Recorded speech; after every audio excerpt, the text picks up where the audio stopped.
Tejashwi Yadav RJD. लेकिन तेजस्वी के आगे चुनौतियां कम नहीं हैं, जिसकी सबसे बड़ी वजह है लालू प्रसाद यादव के परिवार में कलह।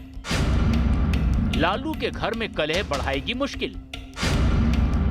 बड़ा चेहरा तेज प्रताप यादव आरजेडी।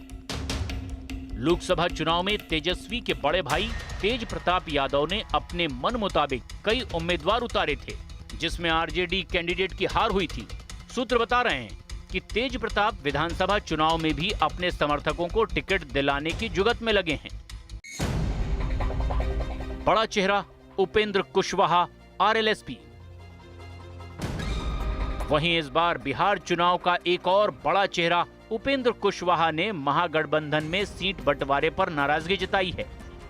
आरएलएसपी अध्यक्ष उपेंद्र कुशवाहा ने कहा कि आरजेडी को सीट बंटवारे का मुद्दा सुलझाकर सभी दलों को मिलाकर अपना एक नेता चुन लेना चाहिए। बड़ा चेहरा चिराग पासवान एलजेपी। तो उधर एनडीए में भी उठापटक कम नहीं है, जहां नीतीश कुमार और चिराग पासवान के बीच विवाद थमने का नाम नहीं ले रहा है।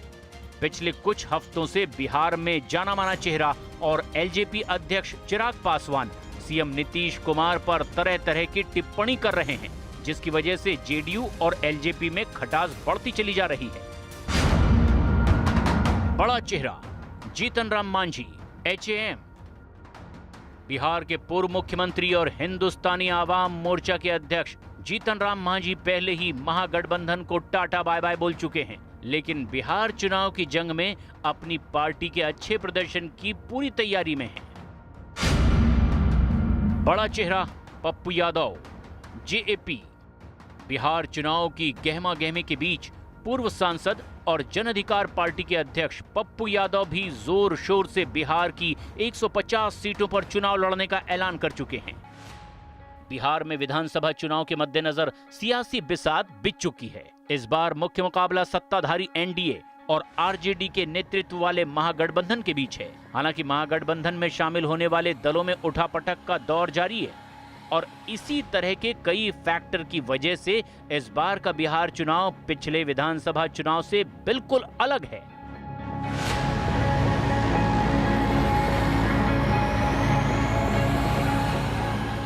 चुनाव आयोग ने आज चुनाव की तारीख बिहार में ऐलान कर दिया है और इसी पर बात करने के लिए नीरज हमारे साथ हमारे सहयोगी जुड़े हुए हैं। नीरज, जरा ये बताइए कि चुनाव आयोग ने जिन जिन तरह की गाइडलाइंस को कहा है कि इन्हें अपनाया जाएगा क्योंकि कोरोना वायरस का दौर चल रहा है, हमने अमूमन देखा है कि चुनाव आयोग की गाइडलाइंस को कई बार इग्नोर किया जाता है, नकारा जाता है, लेकिन इस बार उसे नकारना कितना बड़ा घातक साबित हो सकता है, जरा बताइए इसको लेकर क्या तैयारी है चुनाव आयोग?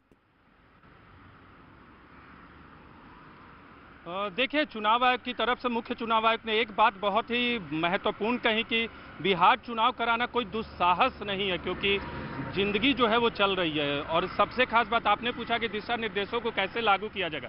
देखिए, चुनौती तो बहुत होगी चुनाव आयोग के लिए कि वो दिशा निर्देशों का पालन कराए, लेकिन अगर कोई उम्मीदवार नामांकन भरने जाता है तो 2 लोग को साथ ले जा सकता है और 2 गाड़ियों के साथ जा सकता है। डोर टू डोर कैंपेन के लिए भी वो सिर्फ कुल मिलाकर 5 लोगों के साथ जा सकते हैं।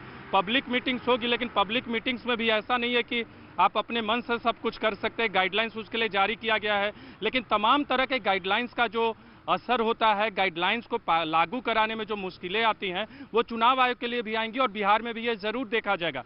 लेकिन देखना होगा कि चुनाव आयोग ने जो ये बड़ा फैसला किया, क्योंकि प्रीति सबसे खास बात आपको बता दे कि पूरे कोरोना काल में पहला डायरेक्ट इलेक्शन है, यानी जो जनता किसी उम्मीदवार को चुनेगी किसी तरह का विधानसभा या लोकसभा चुनाव, ये पहला बिहार का विधानसभा चुनाव है। ठीक कह रहे हैं आप, लेकिन इस बीच न्यूज 18 के पास बिहार चुनाव से जुड़ी एक्सक्लूसिव खबर है, जिसके मुताबिक नीतीश कुमार ने आने वाले विधानसभा चुनाव में जीत का फुल प्रूफ फॉर्मूला ढूंढ निकाला है। नीतीश इस बार बीजेपी के साथ मिलकर चुनाव लड़ रहे हैं और उन्होंने प्रवासी मजदूरों से लेकर बाढ़ पीड़ितों तक के मुद्दों को अपने पक्ष में घुमाने का इंतजाम कर लिया है। सुशासन का दावा करने वाले नीतीश कुमार ने लालू के माय समीकरण की टक्कर में सोशल और पॉलिटिकल इंजीनियरिंग का दांव चल दिया है। अब महादलित और अति पिछड़ा वर्ग पर अपने जादू का दावा कर रहे हैं। बिहार चुनाव पर सबसे बड़ी कवरेज।